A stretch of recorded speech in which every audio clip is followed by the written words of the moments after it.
Chat GPT.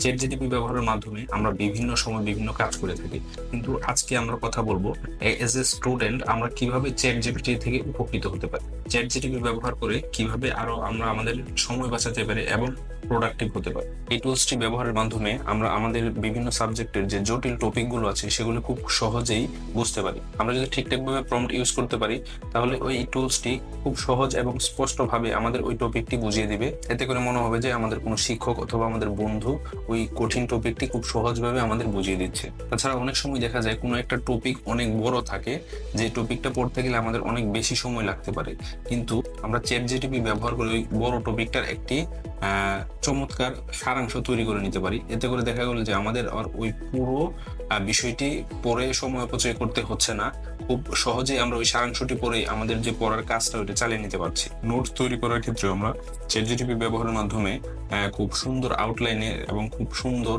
দিক নির্দেশনা দেওয়া একটি নোট তৈরি করতে পারি। তাছাড়াও প্রেজেন্টেশনের কন্টেন্ট নির্ধারণ, কন্টেন্ট আউটলাইন তৈরিতেও চ্যাট জিপিটি খুব গুরুত্বপূর্ণ ভূমিকা পালন করে। তাছাড়াও আমরা যে পড়াটা পড়েছি সেটা প্র্যাকটিস করার জন্য আমরা চ্যাট জিপিটির সাহায্যে বিভিন্ন প্রকার সাবজেক্ট ভিত্তিক কুইজ ও তৈরি করতে পারি। এই টুলসটি ব্যবহারের মাধ্যমে আপনি যে কোনো অধ্যায়ের উপর প্রশ্ন তৈরি করে নিতে পারেন, যা দিয়ে আপনি নিজে নিজে প্র্যাকটিস করতে পারেন।